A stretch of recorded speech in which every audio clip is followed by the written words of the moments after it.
Olá pessoal, boa noite. Então estamos aqui hoje na nossa aula no dia 8 de maio, né? Lembrando que semana passada foi feriado, então nós não tivemos aula. Na semana retrasada, pessoal, nós começamos a falar então do capítulo 7, íamos falar do capítulo 7 e 8, mas com o nosso tempo limitado a gente não conseguiu falar tudo. Lembro que nós paramos aqui na classificação de ativos e passivos, nós temos falado de classificação de forma geral, classificação de ativos e passivos. E hoje nós vamos só começar a falar então na compensação de contas e efetivamente depois entrar nos aspectos do capital, tá certo? E vamos tentar finalizar hoje aí, nesta aula pelo menos, a questão do CPC 0. Muito bem. Só lembrando que nós estamos no tempo aí correto dentro do cronograma de apresentação do CPC 0, tá bom, pessoal? Bom, na semana passada, ou na aula passada, nós falamos de algumas coisas que é bom relembrar agora para a gente poder dar continuidade. Então nós falamos que quando você vai fazer a sua classificação contábil, quando você vai fazer, digamos, a sua divulgação, então elas precisam estar pautadas principalmente em princípios e objetivos e não em regras. Então isso é bastante importante. Segundo, ele precisa, essa demonstração, essa divulgação, então ela precisa levar em consideração aspectos como compreensibilidade, comparabilidade e também relevância, né? Ou seja, a informação ela vai ser relevante quando ela for útil para a tomada de decisão, e os seus aspectos de representação fidedigna. Tá? E no último tópico, então, a gente já falado aqui da classificação de ativos e passivos, só relembrando, ele fala que esses ativos e passivos devem ser classificados de forma correta, para que então a gente tenha uma melhor classificação, que a gente tenha uma melhor divulgação, tá? Isso é muito importante para que a gente possa ter esses procedimentos e aí gerar uma informação mais útil para a tomada de decisão. Hoje então nós vamos começar a falar, pessoal, aqui da chamada compensação, tá? Então vamos ver o que ele diz aqui, ó. Então, a compensação ocorre quando a entidade reconhece e mensura tanto ativo como passivo, como unidades de contas separadas. Ou seja, está dizendo o seguinte, vamos por partes. Quando a entidade, então, ela tem determinados grupos de ativos e passivos, vamos supor que ela está falando do mesmo tipo de conta. Por exemplo, ela está falando de, sei lá, imposto de renda a recuperar e imposto de renda a pagar, por exemplo. Isso é só um exemplo, tá? Então, por isso que ela fala aqui, ó, com unidades de contas separadas, mas agrupa em um único valor líquido no balanço patrimonial. Ou seja, então se eu tenho imposto de renda a pagar e imposto de renda a compensar, o que ela está dizendo é, eu junto tudo. Tá? É isso que ele está dizendo ali. Vamos adiantar, vamos avançar. Compensação classifica diferentes itens em conjuntos e, portanto, geralmente não é adequado. Você percebeu, pessoal? Por quê? Porque se eu tenho passivos e tenho ativos, é difícil eu pegar pelo líquido e simplesmente considerar as duas contas. Tá? Você tem casos, por exemplo, como ICMS. Bom, eu tenho ICMS a recuperar e tenho ICMS a pagar. Ou a recolher. Aí você vai falar assim, peraí, mas no final do mês eu faço a compensação. Sim, veja, há uma diferença. Você faz a compensação desse tipo de conta, porque quando chega no final do mês, você precisa apurar se você tem um ativo, ou seja, a compensar, ou se você tem um passivo, digamos, a pagar. Então ele vai ficar efetivamente pelo líquido. Quer dizer, você apura pelo líquido, mas o que vai ficar demonstrado no seu balanço é efetivamente o valor a compensar ou o valor a pagar. Este item ele está dizendo o seguinte, imagina que você tenha, por exemplo, vamos supor que você é cliente e fornecedor de uma mesma empresa, certo? Eu sou cliente e fornecedor. Muito bem. Isso acontece comigo. Por exemplo, eu presto serviço para uma instituição na qual eu sou cliente, porque eu consumo o serviço dessa instituição, mas também dou aula lá, né? Dou treinamentos. Então veja, eu consumo uma parte do serviço, mas também sou fornecedor, mas também sou cliente porque eu tenho os serviços dele. Então imagina que no balanço dessa entidade, por exemplo, o nome lá, Maurício Pocopés, então tem que estar lá como cliente e tem que estar lá como fornecedor. Certo? Veja, porque eu tenho uma obrigação de um lado e tenho um direito a receber do outro. O que a norma está dizendo é que não é adequado eu pegar essas contas, seja de ativo e passivo, seja de clientes e fornecedores, por ser a mesma pessoa, juntar e demonstrar de uma única forma. Ou seja lá no passivo, ou seja lá no ativo, isso não é adequado. Tá? Por isso ele fala aqui, a compensação classifica diferentes itens em conjunto e, portanto, geralmente não é adequado. Porque nesse exemplo que eu passei para vocês, pessoal, nós estamos falando de uma conta de ativo e uma conta de passivo. E aí, se a gente for entrar na classificação específica de uma conta de ativo ou de uma conta de passivo, então a gente tem ali que um é obrigação, o outro são bens e direitos. Eu não posso juntar os dois e fazer uma classificação única, tá? Porque isso, como a gente falou lá na aula passada, obscurece a informação. Lembra que nós usamos esse termo? Então isso faz com que a informação fique, digamos, fique distorcida, porque eu não consigo medir necessariamente o meu endividamento ou os meus direitos a receber, tá? Ó, compensar ativos e passivos é diferente de tratar um conjunto de direitos e obrigações como uma única unidade de conta. Então, quando ele fala compensar ativos e passivos, foi o exemplo do ICMS que eu passei agora há pouco, que vale para o IPI, que vale para o PIS, vale para o COFINS. Ou seja, eu tenho contas a pagar e receber, e eu preciso necessariamente compensar, né? Vou juntar essas duas contas e vou ver necessariamente se eu tenho no final do mês um ativo ou um passivo. Se no final do mês eu devo pagar ou se eu devo receber essas contas. Tá? Esse caso deve ser feito. Agora, eu pegar uma conta de ativo e passivo que estejam relacionadas com uma mesma entidade, juntar as duas e apresentar pelo líquido, isso não é adequado. Tá? Isso não pode ser feito. Bom, aqui ele fala, então, da classificação do patrimônio líquido. Tá? Ó, então, para fornecer informações... Por que ele está falando do patrimônio líquido? Se vocês olharem nos slides e na aula anterior, né, ele fala, até vou mostrar para vocês aqui, ó, na aula anterior ele falou classificação de ativos e passivos. Agora ele vai falar classificação de patrimônio líquido. Então lembre-se, na aula anterior nós falamos sobre essa classificação de ativos e passivos. Se tiver alguma dúvida, por favor, dê uma olhadinha lá no vídeo que você vai conseguir entender melhor. Tá? Bom, para fornecer informações úteis, então pode ser necessário classificar direitos sobre o patrimônio líquido separadamente, se esses direitos sobre o patrimônio líquido tiverem diferentes características. Bom, aqui, gente, ele está falando de direitos sobre o patrimônio líquido. Quando que eu tenho direitos sobre o patrimônio líquido? Ou eu tenho debêntures dessa empresa que podem ser convertidas em ações, ou eu tenho opções de ações, ou eu tenho investimento, eu tenho as próprias ações ou cotas dessa outra empresa. Por quê? Então eu tenho ativos, a outra parte é o patrimônio líquido. Tá? Então o que ele está dizendo? Que eu posso ter diferentes, olha só, pode ser necessário classificar direitos sobre o patrimônio líquido separadamente. Tá? Porque uma coisa é eu ter debênture, outra coisa que conversíveis, outra coisa eu já ter as ações, outra coisa eu ter opções de ações. Percebe? Então cada uma delas pode ter uma característica diferente. Por quê? Porque pode ser que eu esteja com intenções diferentes. Por exemplo, eu posso ter ações, dois tipos de ações nas empresas, tá certo? O primeiro tipo de ação que eu posso ter na empresa é quando eu estou preocupado única e exclusivamente com a minha, digamos, como eu posso dizer? Por exemplo, eu tenho ações, dois tipos de ações da mesma empresa. Uma delas eu compro para negociar. Então eu não estou falando de ações que eu vou classificar lá como investimento. Eu vou deixar ali como investimentos temporários, por quê? Porque eu vou pegar isso e já vou vender rapidamente, tá certo? Agora tem outras que eu vou comprar ações, ainda que seja da mesma empresa, veja, eu estou falando de direitos sobre o patrimônio líquido. Mas que eu vou deixar na minha empresa, para quê? Para que eu possa pegar e realizar futuramente, ou seja, primeiro quero receber dividendos.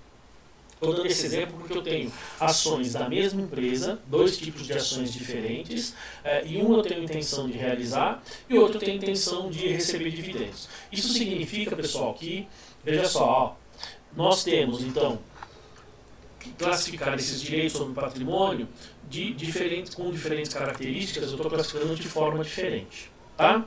Aí depois ele fala aqui, ó, similarmente, para fornecer informações úteis, pode ser necessário classificar componentes do patrimônio líquido separadamente, se alguns desses componentes estiverem sujeitos a determinados requisitos legais, regulatórios ou outros. Tá? Bom, aqui ó, nesse item fala, ó, para fornecer informações úteis, pode ser necessário classificar componentes do patrimônio líquido. Aqui ele já não está falando de direitos sobre patrimônio líquido, está falando das contas do próprio patrimônio líquido. Bom, imagina que você tem algumas restrições com as contas do PL, sejam restrições legais, ou sejam restrições, digamos, estatutárias, né? Ou, de alguma forma, você precisa segregar algumas contas lá. Por exemplo, contas que você gerou lucro, mas não pode distribuir, você tem que ter uma classificação separada, né? Você pode ter a constituição de algumas reservas. Então, por exemplo, você tem reservas, tem aquelas reservas de lucro, reservas de capitais. Vejam que são reservas, mas elas têm, digamos, procedência e finalidades diferentes. Então, o que ele está dizendo é que lá no PL também tem que haver essa diferenciação na classificação. Por exemplo, em algumas jurisdições, ó, a entidade tem permissão de realizar distribuições aos titulares de direitos ao patrimônio líquido somente se a entidade tiver reservas suficiente especificadas como distribuíveis. A apresentação e divulgação separada dessas reservas podem fornecer informações úteis. Ou seja, é o exemplo que eu acabei de passar para vocês da separação de reservas. Tá? Não vou entrar no aspecto da legislação brasileira, mas vou dar dois exemplos para vocês aqui, hipotéticos. Tá? Nós temos as reservas legais e nós temos as reservas de capital e as reservas de lucro. Eu não vou entrar no aspecto legal, tá? Então lembre-se disso, só vou usar como exemplo. Vamos supor que nós tenhamos aqui a lei dizendo, ó, reserva de capital não pode ser distribuída. Você só pode distribuir reserva de capital, reserva de lucro. Tá? Então, isso precisa estar segregado, ou o oposto que seja. Mas se você tem esse tipo de legislação e há esse tipo de restrição, então isso precisa ficar dividido lá na sua demonstração contábil, porque eu, tomador de decisão, eu preciso saber quanto eu vou ter de remuneração a partir de determinadas, digamos, reservas, já que uma parte delas eu não posso ser remunerado. Então eu preciso ter esse tipo de informação, porque como investidor isso é útil, isso é relevante para mim. Tá? Tá claro, pessoal? Bom, e aqui então a classificação das receitas e despesas, lembrando que essas receitas e despesas, elas representam a variação no patrimônio, ou seja, a variação nos ativos e passivos lá como um todo. Tá? Então ele fala aqui, ó, a classificação é aplicada a, primeiro, receitas e despesas resultantes da unidade de conta selecionada de ativo ou passivo. Ou seja, então eu posso classificar essas receitas e despesas a partir, digamos, da origem, né, ou do surgimento delas, quando elas vêm lá de ativos e passivos. Por exemplo, eu tenho, digamos, um ativo que é o direito de sobre patrimônio líquido de outra empresa, ou seja, eu tenho investimentos em outras empresas, certo? Está lá no meu grupo de investimentos, isso é um ativo. Digamos que eu receba dividendos, ou melhor, a outra empresa teve lucro, então veja que eu tenho aí uma receita específica proveniente de equivalência patrimonial. Outra receita que eu posso ter, dependendo do critério que eu tenho, é a receita de dividendos. Vamos supor que eu esteja no critério do custo, no método do custo, né? Então, eu teria lá a receita de dividendos. Então, vejam que elas são provenientes de um determinado ativo e aí, efetivamente, eu devo, então, classificar de forma separada, tá? Por isso que ele fala, então, a classificação é aplicada a receitas e despesas resultantes da unidade de conta selecionada de ativo ou passivo. Então, esse exemplo que eu passei para vocês, ele pode ser tanto se a outra empresa teve lucro, então teria um ganho de equivalência patrimonial, ou se ela teve um prejuízo, eu teria despesa, né, com equivalência patrimonial. Depois, item B, diz aqui, ó, componentes dessas receitas e despesas, se esses componentes tiverem características diferentes e forem identificados separadamente. Muito bem, pessoal, este item aqui, até tem um exemplo, vamos ver o exemplo aqui. Por exemplo, a mudança no valor corrente de um ativo pode incluir os efeitos da mudança de valor e a provisão de juros. É apropriado classificar esses componentes separadamente se isso melhora a utilidade das informações financeiras resultantes. Tá? Então aqui ele fala, ó, mudança no valor corrente de um ativo e o valor e provisão de juros. Então esse é um exemplo. Bom, só outra componentes. Bom, então se eu tenho o primeiro item, ele fala assim, então se eu tenho algumas receitas e despesas, né, que são provenientes de ativos, então tem que fazer minha classificação adequada. Mas no outro item ele diz que eu preciso pegar essas receitas e despesas e classificar de forma separada se elas forem, digamos, representarem itens diferentes. Tá certo? Então isso realmente precisa ser feito. Eu preciso realmente fazer essa diferenciação. Se não fosse assim, pessoal, a nossa DRE não teria a ordem que ela tem, nós não separaríamos, por exemplo, custo, despesa de vendas, despesas administrativas, despesas gerais, equivalência patrimonial, receitas e despesas financeiras. Então esses itens são importantes. Ele dá um exemplo ali no final, dizendo o seguinte, que você imagina aqui, ó, então você tem lá um efeito na mudança do valor de um determinado ativo, e isso gera lá uma mudança nos juros. Muito bem, eu posso dar um exemplo aqui, imagina num passivo que você fez um empréstimo. Então nós temos duas formas, basicamente, de demonstrar esses procedimentos. O primeiro deles, ele diz assim, imagina que eu peguei 100 mil reais emprestado, vou pagar 10 mil de juros. Então, no momento que eu peguei lá o meu empréstimo, tá? Naquele momento, pessoal, eu devo somente 100 mil reais. Aí você vai falar, tá, mas peraí, tem 10 mil de juros, tá? Mas os juros eu vou devendo ao longo do tempo conforme a competência. Então, se o tempo não passou, consequentemente eu ainda não devo aqueles juros, tá certo? Então eu não devo considerá-lo. Muito bem. Então, como que eu posso demonstrar essa operação?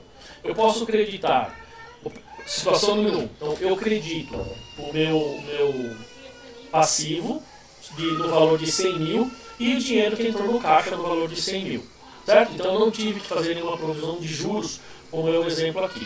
Mas muitas vezes, para fins de, digamos, a gente costuma falar disclosure, ou seja, para melhorar a informação, eu posso fazer o seguinte, e é a forma mais utilizada. Eu vou pegar o meu financiamento, o meu empréstimo, no caso, né? Vou colocar valor do empréstimo, 110 mil reais, para a pessoa saber qual é o valor do meu empréstimo. E coloco uma conta redutora no valor de 10 mil reais. Consequentemente, o líquido vai continuar com uns 100 mil, certo? Mas eu fiz a demonstração considerando o meu valor, o meu valor de 110, tá? Bom, então ele fala aqui, ó. Então, é apropriado classificar esses componentes separadamente.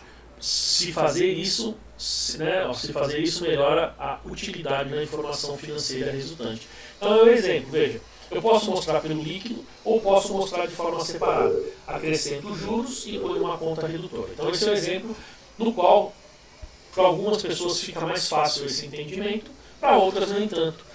Tá? E a gente atende a norma, porque a norma diz que eu preciso demonstrar pelo valor justo, ou seja, pelo valor que foi recebido. No momento da operação, eu peguei 100 mil, eu devo 100 mil. Mas eu posso colocar o 110 e uma conta redutora de 10. Tá certo?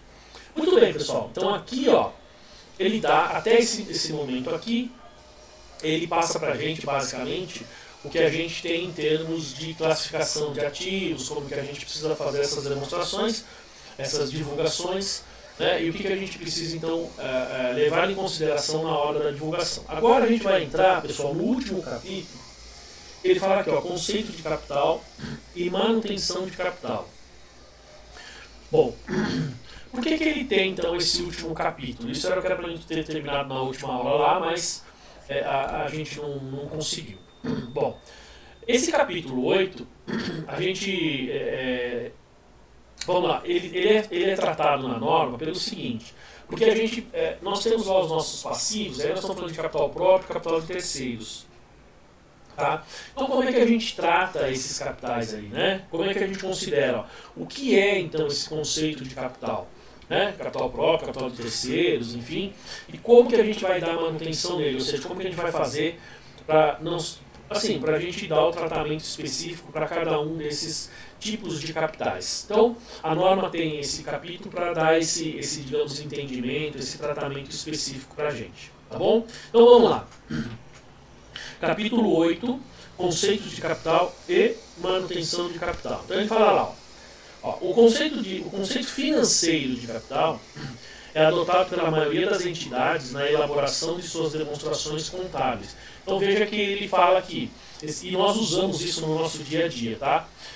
Ele fala que esse conceito é usado pela grande maioria. E efetivamente a gente tem aí, pessoal, esse conceito muito difundido, o pessoal, principalmente da área de finanças, na hora que está analisando empresas, vão falar o capital próprio, capital de terceiros, qual é o tamanho, qual a proporção, porque isso é muito importante para a tomada de decisão.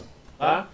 Ó, sobre o conceito financeiro, lembrando, pessoal, que aqui ele está usando, embora seja na norma contábil, neste momento ele está usando o termo financeiro. Tá? O termo financeiro é um pouco diferente do termo contábil, mas evidentemente um acrescenta ao outro. Tá? Então, olha só.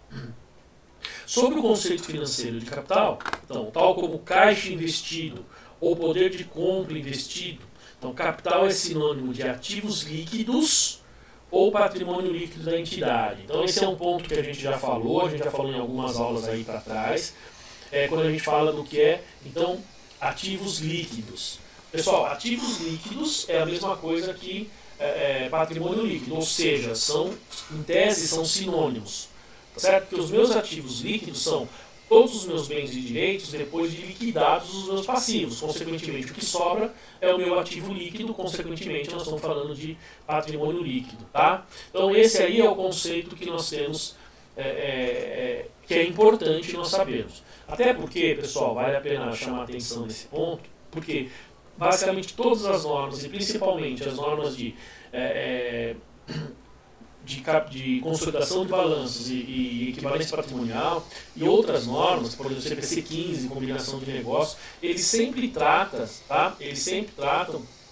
dos procedimentos de combinação de negócios, de juntar uma empresa ou outra, e ele sempre usa o termo ativo líquido. Então eu adquiri os direitos, né, sobre o ativo líquido da companhia.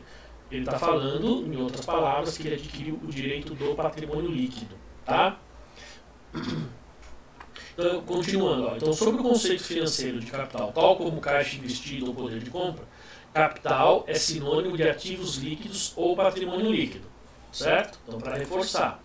Depois, sobre o conceito físico de capital, tal como a capacidade operacional, o capital é considerado como uma capacidade produtiva da entidade com base, por exemplo, nas unidades de produção diária.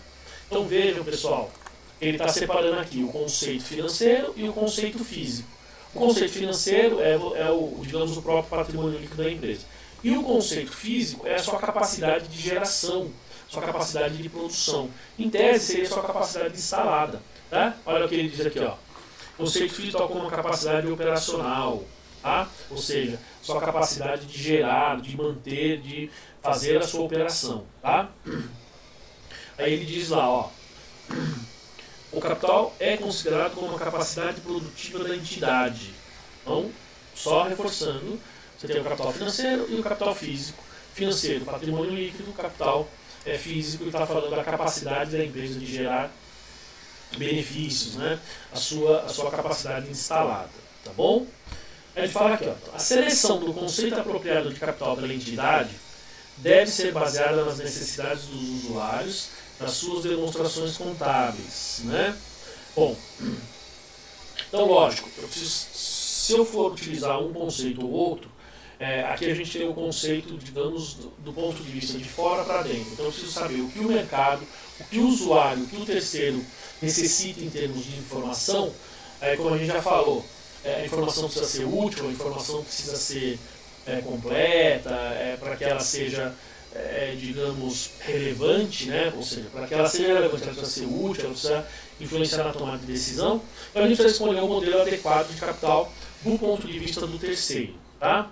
Ó, o conceito financeiro de capital, então quando que a gente adota? Ó, deve ser adotado se os usuários das demonstrações contábeis estiverem principalmente preocupados com a manutenção do capital nominal investido ou com o poder de compra do capital investido. Ou seja, pessoal, essa é uma visão bastante financeira. Tá? Ou seja, eu estou preocupado com o dinheiro que nós temos na empresa e quanto esse recurso gera de benefício para nós. O quanto eu consigo comprar, o quanto eu consigo, digamos, manter as minhas operações. Tá? Então, do ponto de vista financeiro. Ó, fala aqui, ó, estão principalmente preocupados com a manutenção do capital nominal investido ou com o poder de compra. Agora, se a principal preocupação dos usuários for com a capacidade operacional da entidade, né, Então aqui eu vou continuar lendo, mas é o seguinte. Então, no primeiro ponto, eu estou mais preocupado com o recurso financeiro. No segundo, eu estou mais preocupado com a minha capacidade produtiva. Em algumas indústrias, em alguns tipos de empresas, pessoal, por exemplo, você pega uma startup de tecnologia, ela não tem grandes ativos, então a capacidade de geração de benefício dela não está efetivamente nos ativos. Então é importante que aquele anjo que a gente fala, né, aquele investidor, aquela pessoa que colocou dinheiro nessa empresa, ele esteja preocupado com o retorno. Então o ponto de vista dele vai ser um ponto de vista mais do capital financeiro, diferentemente daquele que está investindo numa indústria. Certo? Por quê? Porque a capacidade de geração de benefício numa indústria é a sua capacidade instalada, é a sua capacidade operacional, sua capacidade produtiva. Vejam que nós temos polos diferentes. Estou falando de uma empresa de tecnologia e estou falando de uma empresa industrial. Tá? Então, nesse último item, ele está basicamente falando nessa questão da capacidade operacional, como se ele tivesse relacionado então, com uma, digamos, uma indústria. Ó, se a principal preocupação dos usuários for com a capacidade operacional da entidade, então deve ser utilizado um conceito físico de capital. O conceito escolhido indica a meta a ser atingida na determinação do lucro.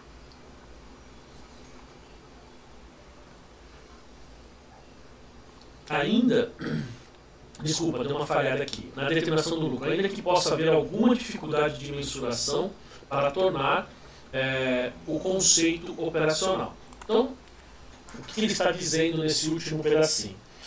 Se o meu foco maior para a tomada de decisão é o capital, digamos, financeiro, então eu preciso adotar um tipo de conceito, porque isso vai influenciar depois na forma como a gente usa, como a gente prepara e como a gente, como posso dizer, divulga as nossas informações. Né? Então, quando eu uso o conceito de capital físico, capital operacional, digamos, isso está mais atrelado à indústria e tal, né?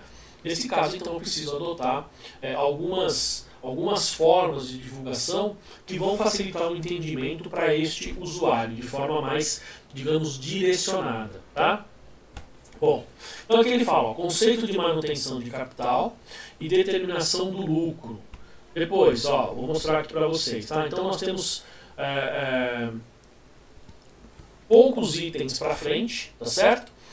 Então nós vamos fazer o seguinte, pessoal, nosso primeiro horário aqui está terminando, faltam aí 3 minutinhos, então vamos parar por um intervalinho, e depois do intervalo então a gente volta e continua a partir daqui do conceito de manutenção e determinação do lucro. E aí a gente vai detalhar um pouco mais esses conceitos para ficar melhor para o seu entendimento. Tá bom, pessoal? Então vamos tomar um cafezinho e daqui uns 10 minutos estaremos de volta, tá bom?